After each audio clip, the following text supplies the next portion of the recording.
Après, j'ai donc Josiane Lebon qui a donné procuration à Claude Bélamed et Anne-Marie Soulier qui a donné procuration à Marie Téliane.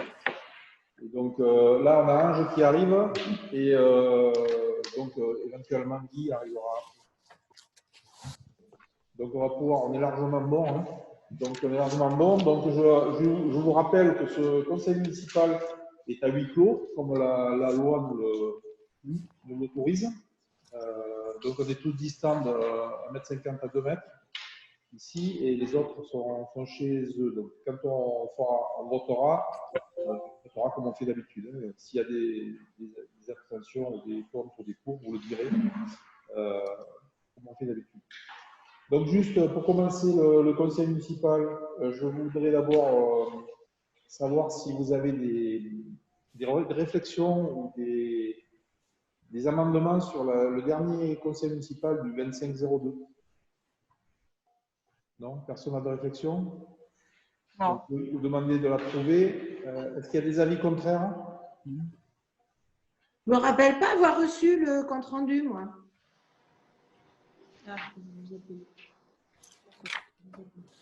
Bon, elle te l'enverra.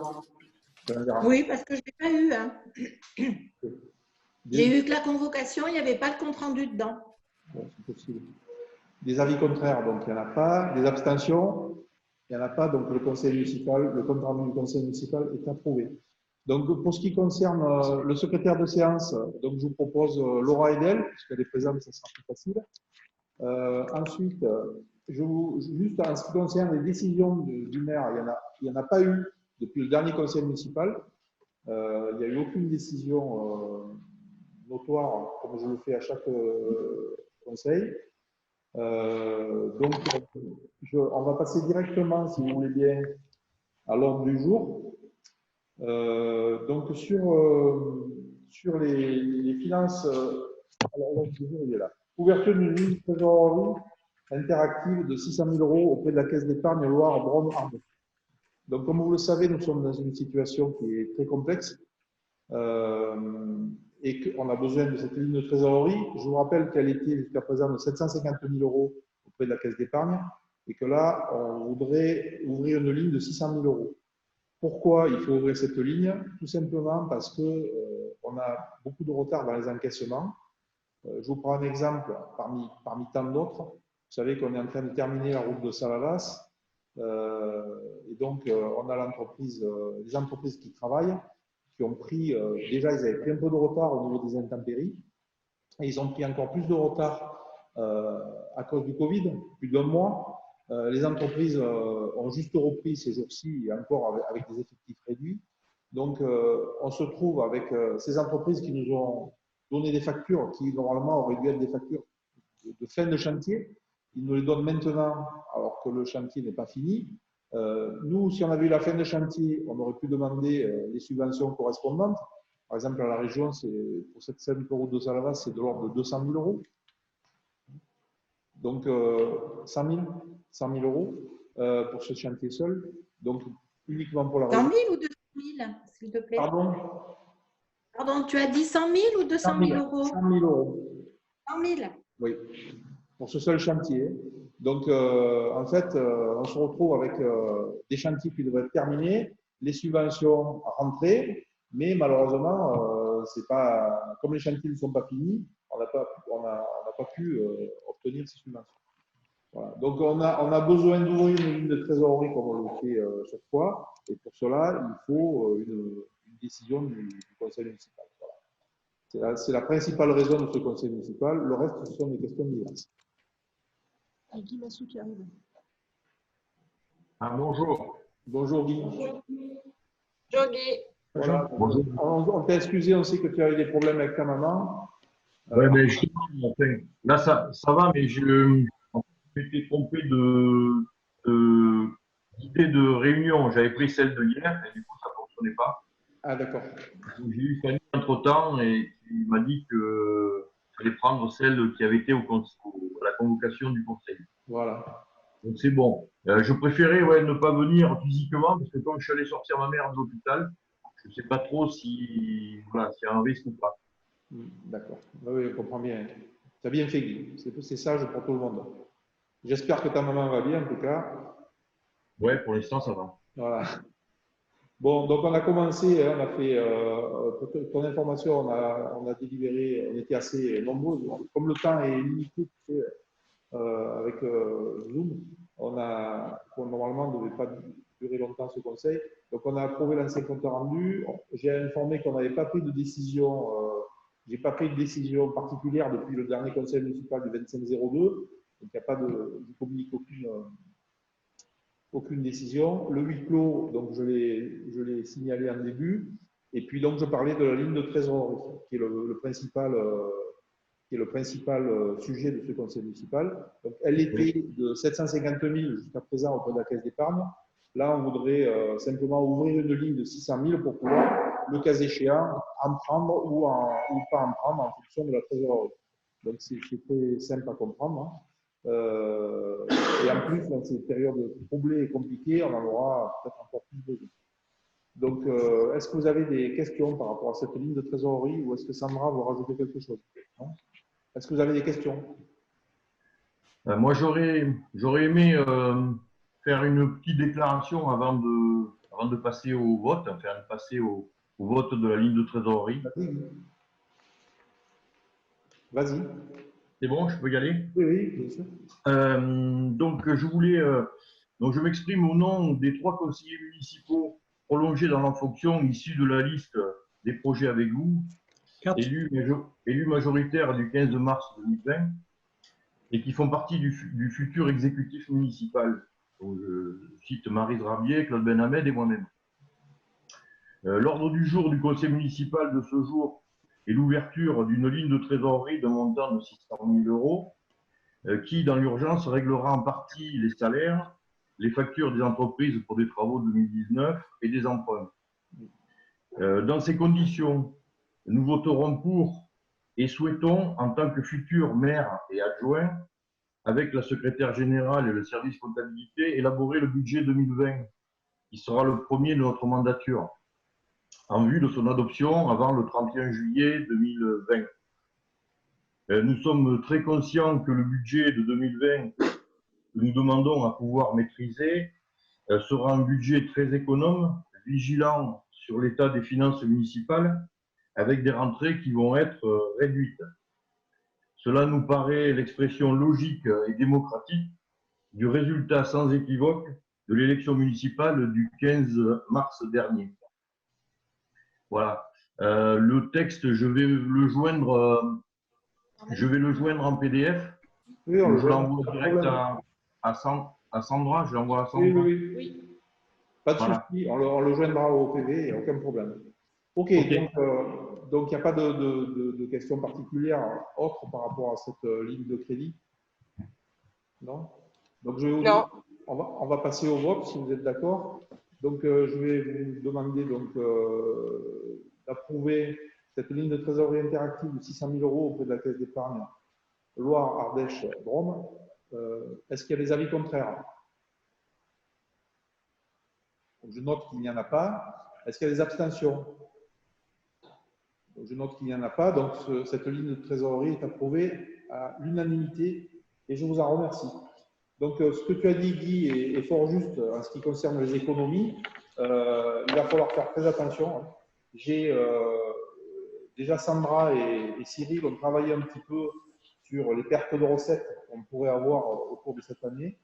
Elles sont chiffrées déjà de l'ordre de 300 000 à 400 000 € pour ce qui est des redevances, droits de parking, droits de place.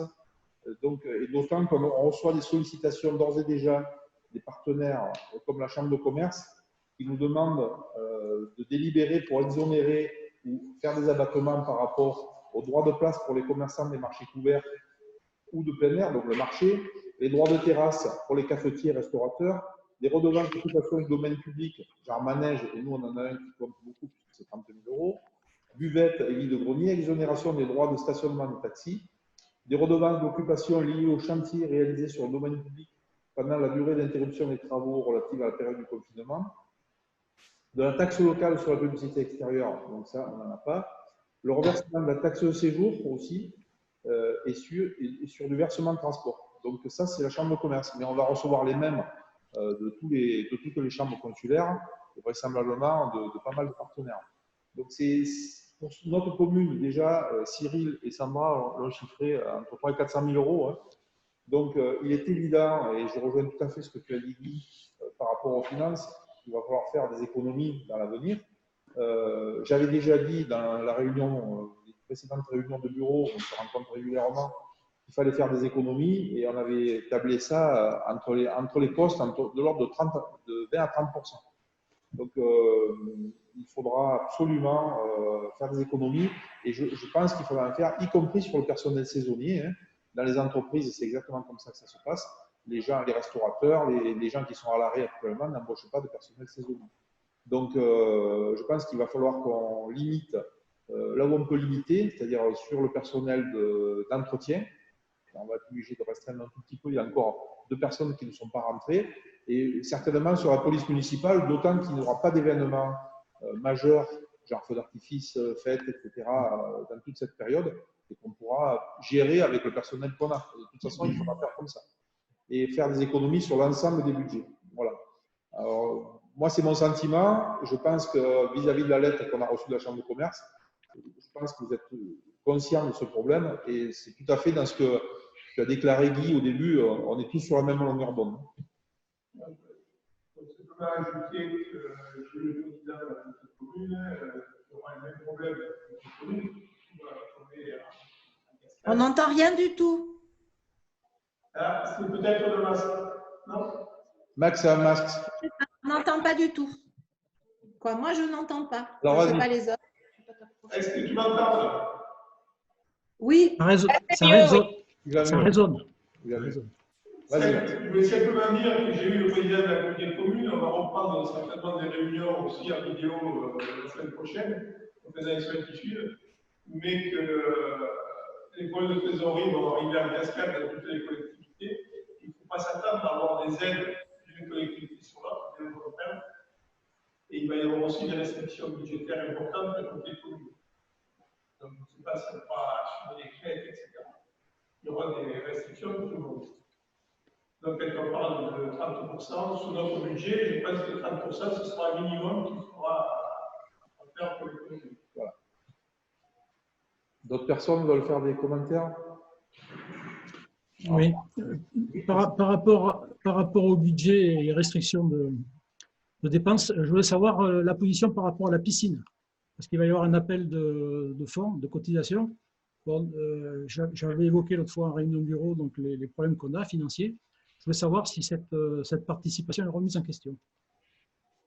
Pour l'instant, elle n'est pas remise en question, mais ça sera décidé dans le cadre du budget, hein, de toute façon. D'accord. Commission des finances, quoi. Oui, commission des finances d'abord, proposée, et ensuite, ça sera évidemment voté avec le budget. Donc, ça fait partie du budget dont parlait Guy tout à l'heure. D'accord. Ok. Est-ce qu'elle sera versée en totalité? Est-ce qu'elle sera fractionnée? Est-ce qu'elle sera différée? Aujourd'hui, ça sera au conseil municipal ou à celui-là, ça dépendra comment ça va se passer, de prendre la décision, mais en tout cas, ça se fera dans la concertation normale. Pour la piscine, comme pour tout, hein, tous les sujets sont les mêmes. Le problème, il est généralisé. C'est bon. Je voudrais simplement rajouter sur le vote du budget. Bon, je comprends tout à fait ce qu'a dit Guy sur vouloir organiser le budget 2020. Simplement, on est déjà au mois de mai. Enfin, on arrive au mois de mai et il est urgent de faire le budget, surtout si on veut faire des économies. Donc, si le futur conseil n'est pas mis en place pour fin juin, il faut absolument qu'on vote nous le budget rapidement. Oui. De toute façon, on a planifié une commission des finances.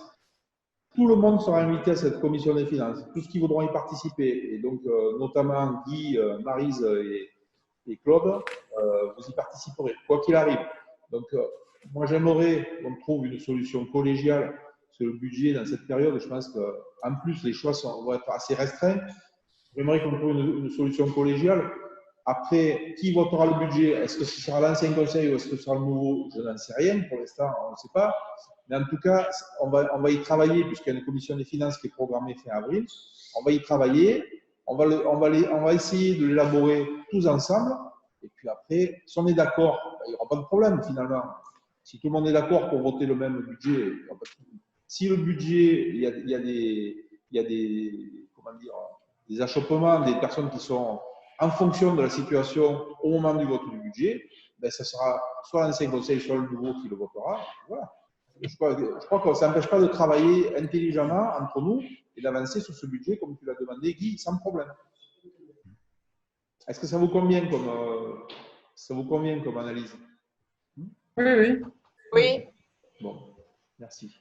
Donc, oui, vas-y. On pourrait peut-être dire quelques mots sur la gestion de la commune en ce moment qui est un peu particulier, puisque c'est vrai que les médias ont très peu parlé. Il y a des gens qui ne sont pas forcément au courant que c'est toujours l'ancienne municipalité qui, enfin toi donc, qui est toujours maire. Mais ce qu'on peut dire, c'est que on a des réunions au début, en début de crise, on avait des réunions journalières. Maintenant, on est passé à 3 réunions par semaine. Et ce sont des réunions où participent donc les adjoints, les délégués, mais aussi Guy, enfin tout le monde, Maryse et Claude. Ben, nous sommes quand même toujours des élus. Hein. Bien sûr. Non, mais bien sûr, Maryse, simplement, je veux dire que dans cette période qui est particulière, vous êtes entièrement associés aux décisions qui sont prises. D'ailleurs, il n'y a eu aucune décision qui a été prise partiellement. On a toujours été tous d'accord sur l'ensemble des décisions qui ont été prises depuis le début de la crise. Hein. Il n'y a jamais eu une seule fois, je crois, de problème. Hein. Je veux dire, je crois que dans ces périodes-là, il faut savoir se serrer les coudes. Et on a tous des priorités qui sont, je dirais, quasiment les mêmes. Hein. On va dire les choses. Et là, ça m'amène à vous parler de la Poste, puisqu'on en a parlé dans nos réunions régulières de bureau. Donc, on a fait une lettre, Sandra l'a faite, je l'ai corrigée ce matin, et je voulais vous proposer de l'envoyer au nom du conseil municipal d'aujourd'hui. Donc, je vous la lis rapidement. Monsieur le directeur, par la présente, nous tenions à vous faire part de notre étonnement quant aux décisions prises sur les ouvertures des bureaux de poste en cette période de crise sanitaire. La commune de Vallon-Pont d'Arc est dotée d'un bureau de poste et également chef-lieu de canton. Or, depuis le 30 mars, le bureau de poste est fermé alors que celui d'Orions est ouvert. N'aurait-il pas été plus judicieux d'ouvrir 2 journées par semaine au minimum le bureau de notre commune? Les administrés doivent limiter au maximum les déplacements hors de leur domicile. Des familles en difficulté financière n'ayant parfois que le RSA, voire moins, doivent se déplacer jusqu'à Rion, situé à 9 km, pour pouvoir retirer de l'argent ou effectuer des opérations postales. Voilà. Est-ce que vous avez quelque chose à rajouter ou à amender? Je suis très heureuse de l'entendre parce que j'ai émis cette remarque à Max et je trouve ça, comme je lui ai dit, lamentable que au niveau du service public, la Poste ne soit pas présente sur notre commune. Et on nous fait souvent des remarques, je suis désolée de le dire, mais Ruon est plus actif. Et là, tout est centralisé. Il y a des banques aussi qui ont centralisé encore sur leurs affaires sur Ruon. Donc, je trouve que c'est normal. Il y a des gens qui ne peuvent pas se déplacer. C'est un service public et qu'on ait au moins cette possibilité d'aller sur notre commune. Bien sûr. C'est pas utile de poser la restauration. C'est très bien que le bureau de Valence soit ouvert, mais il faut que le bureau de Valence soit également ouvert. Voilà, bah après, il y a les gestes barrières. Hein. De toute façon, c'est tout à fait faisable. Hein. Oui. Tu mettrais Vallon-Pont d'Arc chez le bureau de poste et remettre, malgré l'ouverture de ce bureau soit fermé. Oui. Elle le transformera en ça. Je ne vais pas faire une opposition, mais simplement, on souhaite que notre bureau de poste soit au minimum ouvert de la journée par semaine. D'accord. Donc, je vais en train de renseigner le responsable de la sur mais je me suis envoyer le numéro de la personne référente. D'accord. Donc, est-ce que vous avez d'autres réflexions par rapport à la Poste?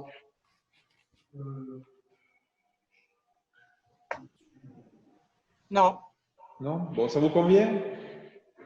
Oui. Oui, très bien. Bon, donc, Sandra va la taper et je vais la signer, on l'enverra.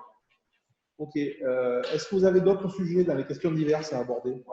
Oui, Max? Je voudrais profiter de ce conseil d'activité pour remercier tout le personnel de la commune qui travaille dans cette période difficile, notamment le personnel qui intervient sur le nettoyage des rues, des PAV, qui ramasse les poubelles. Ça, c'est inadmissible. Je sais que c'est un caméra, mais c'est inadmissible de voir ce qu'on retrouve autour des PAV à ce moment. Il faut savoir qu'il n'y a pas d'excuse parce que l'histoire de la carte, ce n'est pas une excuse. La facturation des poubelles en 2020 ne se fera pas, ne se fera pas en fonction de l'utilisation de la carte. Donc, il faut que les gens soient raisonnables et qu'ils utilisent normalement ce service. Là, on met en danger notre personnel, on a des responsables. Et moi, je tiens vraiment à les féliciter officiellement pour ce poste.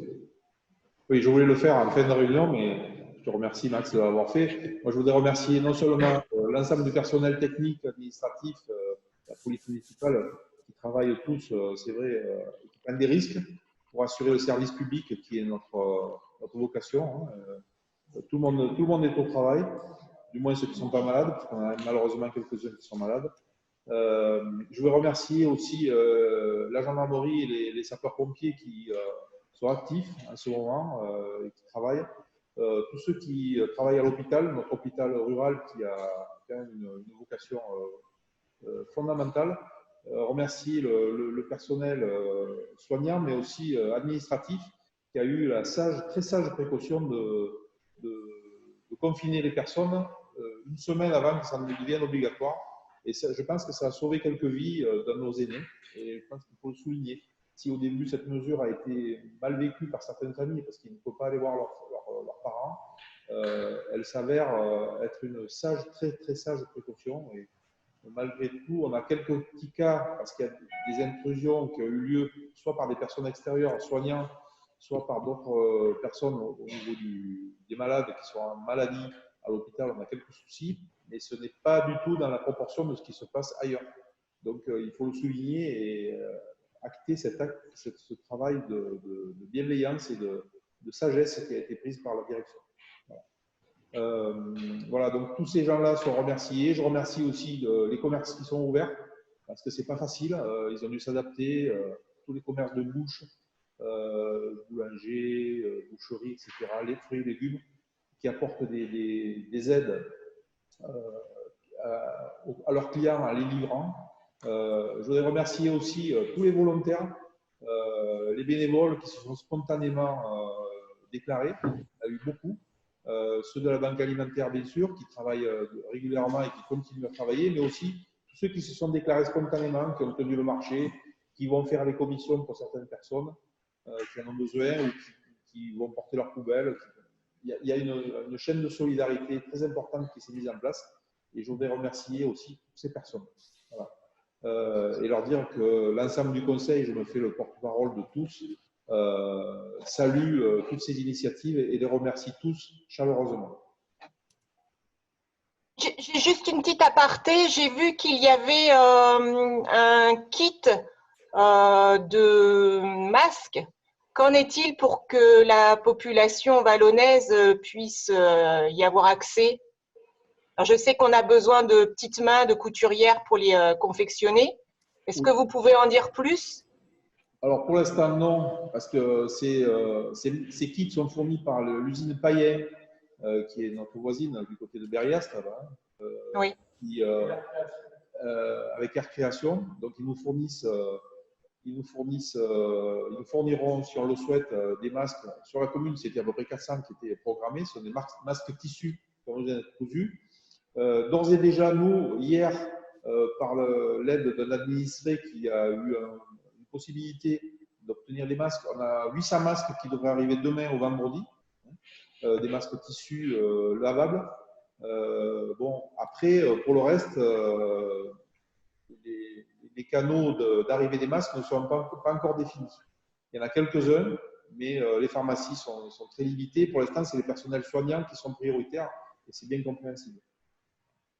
D'accord. Donc, ces masques-là dont tu viens énumérer la quantité seront destinés au personnel soignant et pas à la population, non. Alors? Non, nous, les 800 masques qui vont arriver demain ou après-demain sont destinés à tous ceux qui en ont le plus besoin. On va le déterminer ensemble au niveau de la commune. Je pense au personnel qui travaille dans les bureaux comme les personnels techniques qui sont les plus exposés, la police municipale, etc. Donc, c'est des masques qui ont une durée de vie limitée et donc il faut en prévoir plusieurs par personne dans le temps. Sachant qu'ils sont lavables, donc pendant qu'il y en a un ou deux qui sont lavés, les autres sont en service. Voilà. Donc, il en faut plus d'un par personne. Vous voyez ce que je veux dire? Il en faut au moins deux. Oui, d'accord. Tout ça, on va en parler. Les masques, on les a vus uniquement en photo, donc on attendait de les recevoir demain. C'est pour ça qu'on a pris que 800 pour l'instant, mais on peut en avoir plus dès la semaine prochaine. On en a pris 800 et on va voir à quoi ils ressemblent. Et quand on aura vu, ben, à ce moment-là, on prendra une décision collégialement. Il faudrait peut-être l'expliquer aussi à la population, puisque ça a été diffusé via le compte Facebook de la mairie.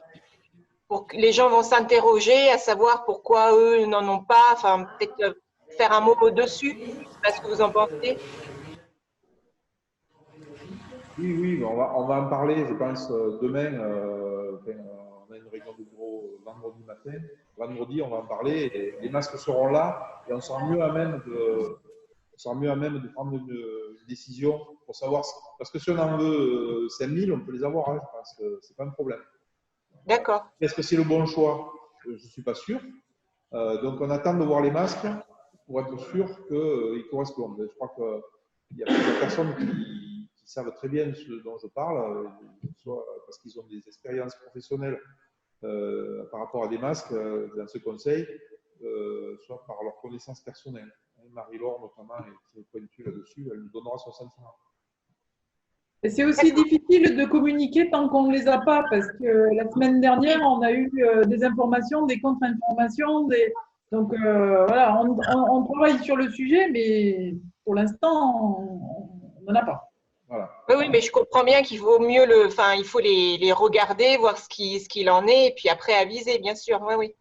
On a mis 800 parce que c'était le bon chiffre. Ça permet d'en avoir quelques-uns, pas trop si c'est pas des bons. S'ils ne sont pas valables, c'est quand même bon. On ne prend pas un gros risque et suffisamment pour attendre une deuxième vague d'arrivée. Donc voilà. Le 800, c'était d'abord ce qu'on nous a proposé disponible dans les 5 minutes pour les avoir. On les a commandés hier, on les aura demain ou vendredi. Donc c'est très rapide. Et voilà, on a pris ce chiffre parce que c'était le seul chiffre possible pour l'instant. Est-ce que vous avez d'autres questions dans les questions diverses? Oui, Marité. Moi, dans le même ordre d'idée par rapport, on a parlé de l'ouverture de la poste, est-ce qu'on ne pourrait pas demander à ce que la déchetterie Oui, moi, je pense que tu as raison. La déchetterie, ça pourrait se faire. Je ne comprends pas pourquoi ça. C'est un problème d'évacuation. D'accord. Donc, Max dit que c'est un problème d'évacuation des déchets. Ouais. C'est un problème d'évacuation et de tri à l'usine de Nîmes, après, qui n'est pas trié, à polluer, qui ne sont pas non plus aptes à personnel. Et pour les déchets verts? Pour les déchets verts, c'est pareil. Hein. Ouais, Pareil. Les déchets verts, il a de la place chez lui. Ouais. On peut les garder, quoi. On peut les garder un peu plus. Les garder, c'est pas essentiel. Bon, écoutez, est-ce que vous avez d'autres questions? Non? Bon, écoutez, cette réunion s'est bien passée finalement avec une partie du conseil ici. On était 1, 2, 3, 4, 5, 6, 7. Et les autres par visio. Donc, ça s'est bien passé. Donc, s'il y a besoin, ben, on recommencera. Et puis, en attendant, je vous demande à tous de veiller à vous protéger les uns les autres. respectez bien les consignes. Et puis, je déclare donc ce conseil municipal exceptionnel clos et je vous remercie pour votre participation. À bientôt. Merci. Au revoir. Bonne journée.